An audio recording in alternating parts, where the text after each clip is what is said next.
Territori shqiptar për datën 20 gusht 2026 do të karakterizohet nga kushte atmosferike kryesisht të qëndrueshme, me dominim të kthjellimeve dhe intervale të gjata me diell në pjesën më të madhe të vendit. Në zonat veriore dhe relievet malore gjatorëve të pazites mund të ketë vranësira të pakta kalimtare, por pa rreshje domethënëse. Paraditja do të ketë një mod kryesisht me diell në të gjithë territorin, ndërsa në zonat e izoluara do të ketë vranësira të pakta kalimtare. Pazitja vijon me një mod të ngrohtë dhe të qëndrueshëm. Temperaturat minimale të zbresin deri në 15 gradë Celsius, ndërsa maksimale do të arrijë deri në 34 gradë. Gjatë ditës pritet rreth 10 deri në 12 orë me diell. Era do të fryejë lehtë nga drejtimi veri perëndimor me shpejtësi 2 deri në 6 metër për sekond. Deti do të ketë dallgëzim të ulët rreth 1 deri në 2 ball. Indeksi ultraviolet për Tiranën pritet të jetë i lartë rreth 7 deri në 8. Sipas të dhënave astronomike, lindja e diellit në Tiranë do të jetë rreth orës 5:54 minuta, ndërsa perëndimi rreth orës 19:34 minuta. Temperaturat minimale dhe maksimale për disa qytete kryesore të Shqipërisë do të jenë si më poshtë.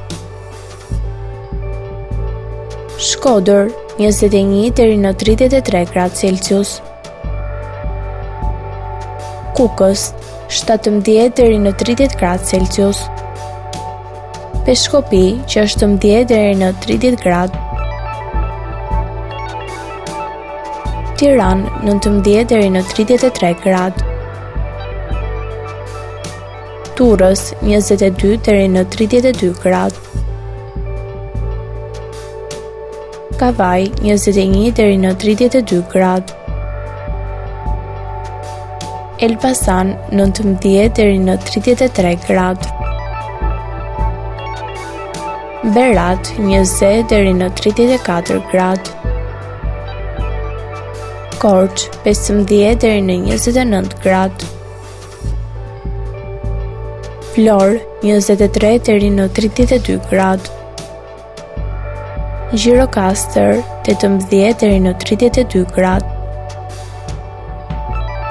Sarandë 23 deri në 32 gradë Celsius.